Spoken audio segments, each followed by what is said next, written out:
This next section is called Deeper Thinking. Don't all panic now. Oh my God, he's making me think again. Heaven forbid. All these common sense questions. But we have warned about many things ahead of time on this show, and one in particular is food.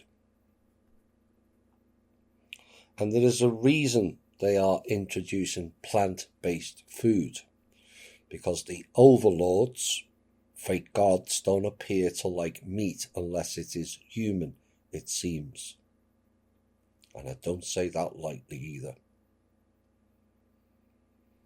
But there is now genuine talk of banning meat. There are already reports of farms being shut down again, and that has gone on in America for the last 100 years or so. It happened in Russia also, World War One. Now the farms being shut down, which happened a lot in the 1920s and 30s, that is the reason for the payout of Nasara. It was a farmers' compensation program, not a free handout for all. Now there is talk of that Bill Gates owns many of the American farms now, and my research confirms as much. And I found the Land Report, where it says that Bill Gates owns more private farmland in the US than anyone else. His 242,000 acres of farmland stretch across 18 states from Washington to Florida, according to the Land Report. Now, behind Gates are the co-founders of the wonderful company Stuart and Linda Resnick with 190 acres, the report said. Both of them are born too, like Gates. But then recently we've been seeing adverts for plant-based burgers. That has already started on the mainstream media. So what comes next? Bill Gates was asked recently, do you think plant-based and lab-grown meats could be the full solution to the protein problem globally, even in poor nations? And he said, I don't think the poorest 80 countries will be eating synthetic meat.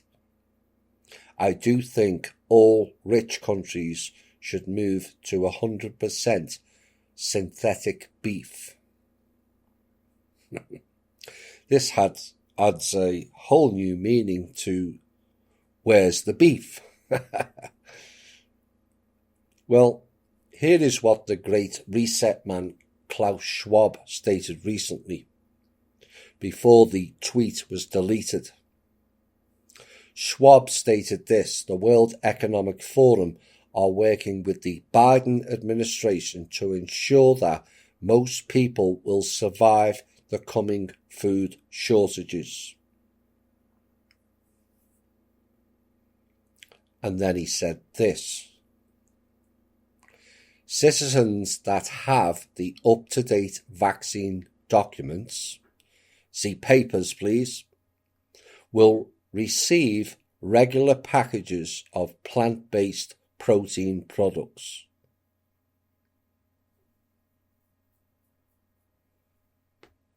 I'll repeat that again so it sinks in. Citizens that have the up-to-date vaccine documents will receive regular packages of plant-based protein products. Oh my. It's wartime again. See papers, please, or you don't get your food rations. Replete with similar imagery of shooting people in the head, like in the camps. Only this time they are simulating it with those alleged temperature guns. And people just stand there and accept an unqualified person to fire that laser gun at the forehead without thinking of what are the consequences of it damaging their third eye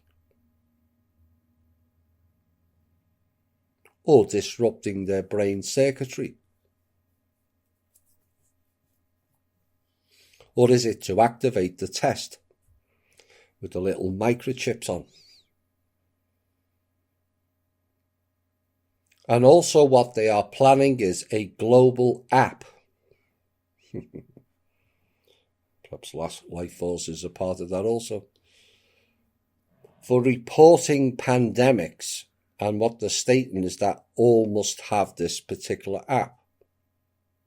Now, curiously, given the previous concentration camps reference, they're going to call it GAS, or Global Alert System.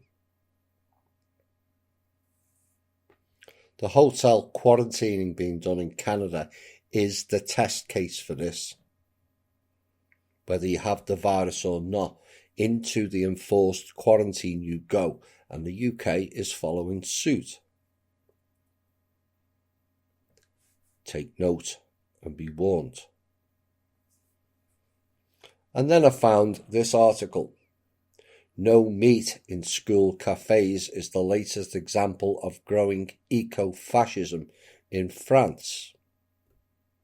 And it said, spare a particular thought for the French beef farmers already forced to contend with the pressures of domestic and European regulatory schemes. Now, the people responsible for producing our food have to contend with ideological decisions by eco-fascist politicians who prohibit the sale of their product to certain customers, in this case schools. Now, last year, the French public radio service France Info reported that over 370 French farmers commit suicide each year after they're caught in the spiral of debt, producers often in great financial difficulty and sink into depression, according to the broadcaster. And that was what was happening to American farmers also. And it said there's absolutely no way that French farmers should be suffering financially and emotionally if they had a straightforward and direct supply-demand relationship with the French society. And the system in which they operate has been denatured by government interference at both national and supranational levels, and now local officials like the mayor of Lyon want to take a kick at the can. How about they just butt out and allow people to live their lives daily without this heavy-handed and near constant meddling by the state? And what this message tells you is, this is why we the people have to become self-sufficient. Because relying on those jackasses for anything is pure folly on our part. It really is. Because if you cannot see they are incapable of running a piss-up in a brewery by now, you really need new eyes and a brain.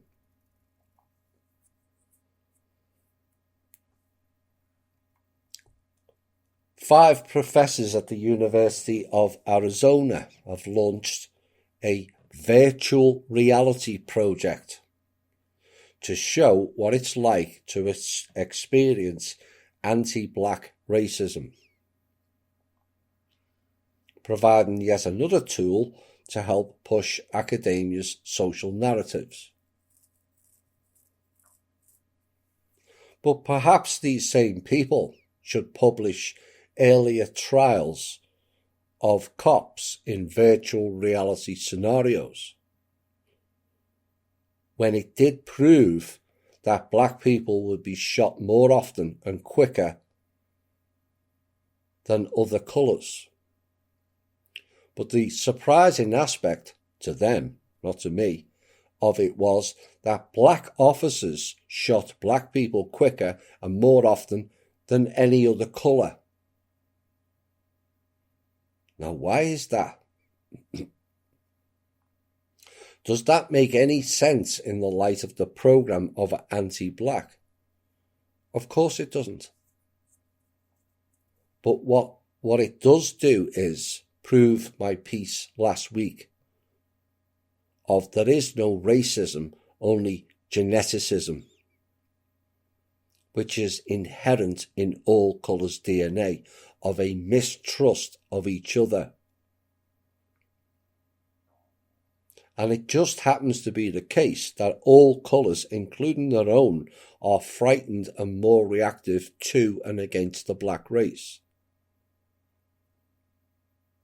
And perhaps these academics should look into that than wheeling out the programme called racism. But then that would require common sense.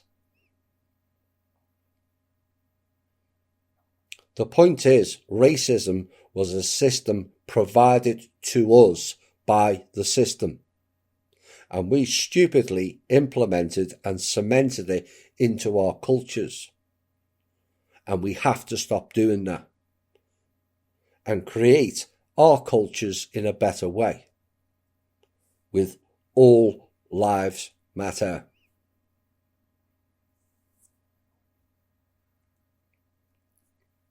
It is often said the victors write the narrative of wars, history, books, and events. Their books regaled with over-promotion of certain characters and how great the Great War or triumph was won. None more so than World War II, whereby a complete rewrite of what actually took place is required to address that major event, which was distorted beyond all reasoning by Hollywood and other movie groups, all of which are owned by one group of people. And history, as we have found out, is written by the victors and becomes a fog of distortion. It has become accepted globally that books and the narrative are all written by the victors.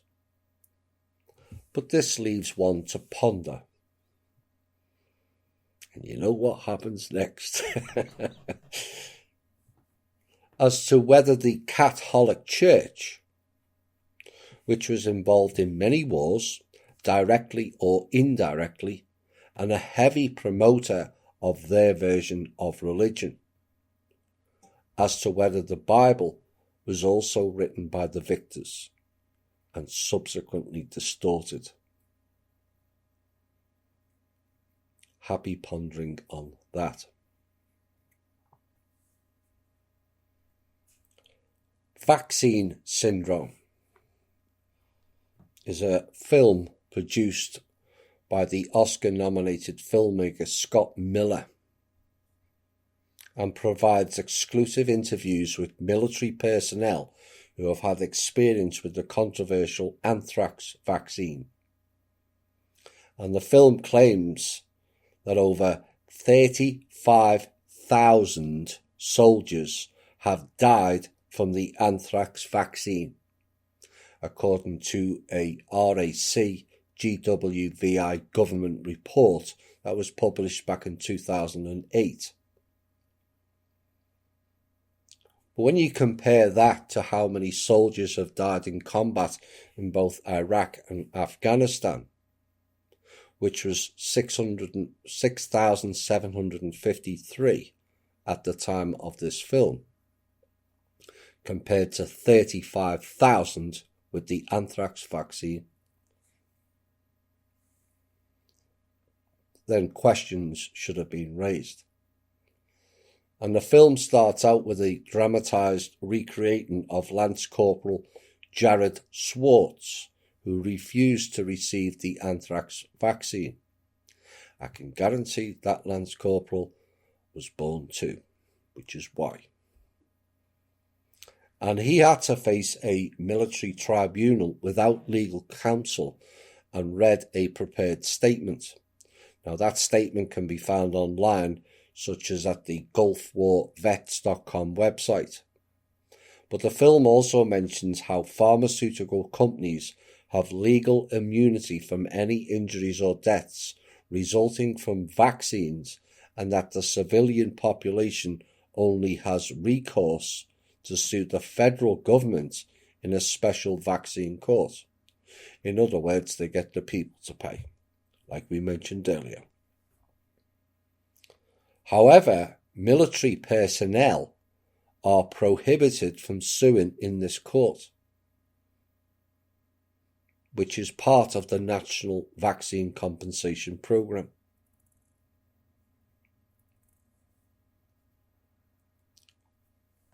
This is an all too common occurrence within the military closed circles. It is a high culture of secrecy and subversive acts against lower-ranked officers and soldiers who are, to all intents and purposes, not soldiers, but soul dyers. Then you understand their purpose in the game, because it is a game. That's why they call it a theatre. But remember, many soul dyers died also of Gulf War syndrome, not because of the war over oil, but because the US military poisoned them with vaccines.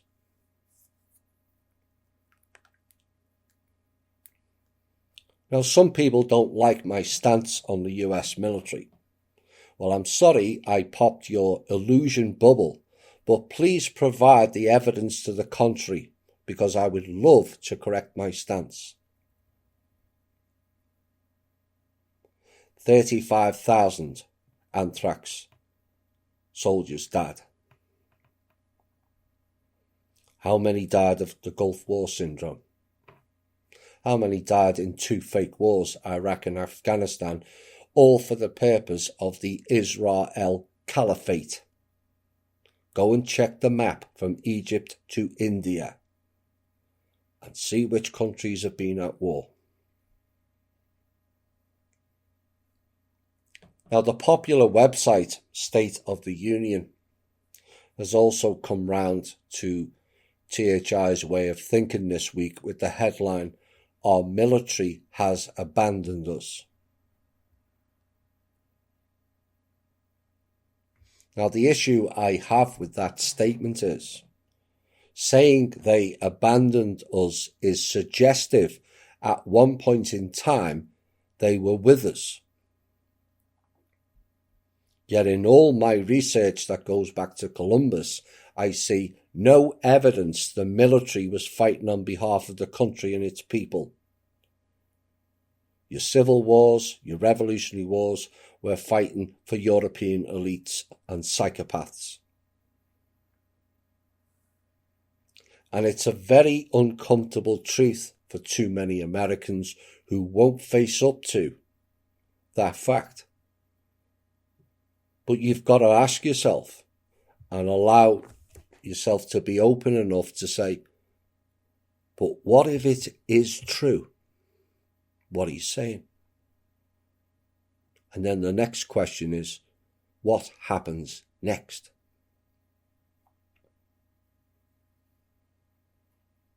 And the reality is, we spend $1 trillion per year, which is more than the GDP of several countries. And we have rogue agencies running the country and media. And they, the military, have done what to stop it? We have big tech companies running the people and medical tyranny. The military have done what to stop it? We've had a succession of gang-related criminals pouring through the southern border, killing many Americans, and the military have done what to stop it?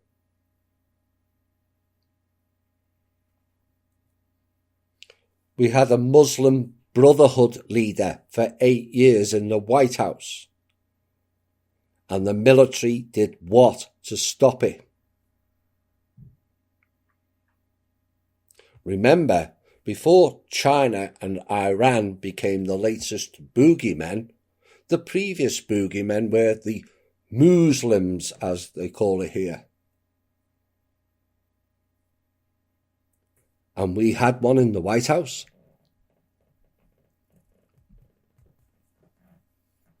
The world is in turmoil due to bio-warfare elements, which show highlighted there is several of these research centres, quote unquote, dealing with bio-warfare, all under the guise of the US military, including Guantanamo. DARPA, another research centre of not dubious but ill repute, also connected to the DoD. So before people get offended by everything, analyse things properly before making errant statements. Those are all the facts.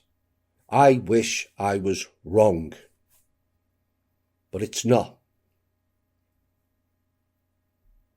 And the simple solution to stop it is stop sending your children and allowing them to join that organisation until they prove they are actually acting for and by the people.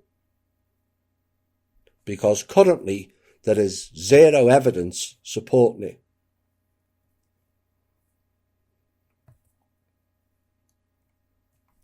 Dr. Shana Swan is a foremost expert on fertility at the Icahn School of Medicine at Mount Sinai in New York. And her new book, Countdown, predicts that a large share of the world's human population will not be able to reproduce on their own by 2050. Transhumanism, anyone?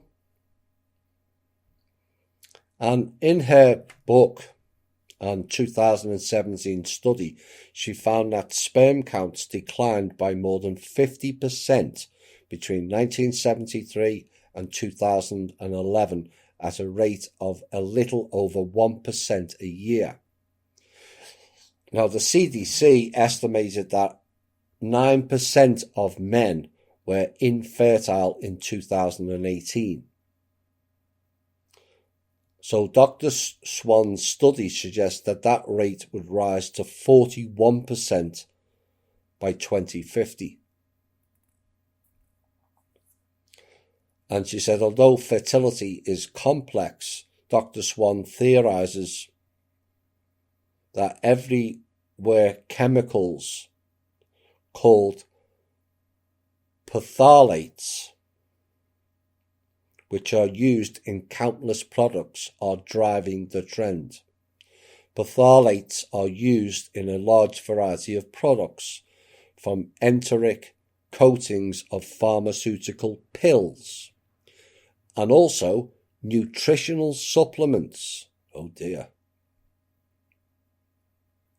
to viscosity control agents, gelling agents, film formers, stabilizers, dispersants, lubricants, binders, emulsifying agents, and suspending agents. It also has end applications including adhesives and glues, agricultural adjuvants, building materials, personal care products, medical devices, detergents and surfactants, packaging, children's toys, modelling clay, waxes, paints, printing inks and coatings, pharmaceuticals, food products and textiles. Phthalates are also frequently used in soft plastic fishing lures, cork, paint pigments, and also sex toys made of so-called jelly rubber. Phthalates are used in a variety of household applications such as shower curtains, vinyl upholstery, adhesives, floor tiles, food film or food wrap film, and also cleaning materials. It is also in personal care items containing and including perfume, eyeshadow, moisturiser, nail polish, liquid soap, and also hairspray. Phthalates are also found in modern electronics and medical applications such as catheters and blood fusion devices. And it was also found in one of America's favourite foods, although I personally have no idea why. Mac and cheese products. Oops. Perhaps that is why most cheese now looks like plastic.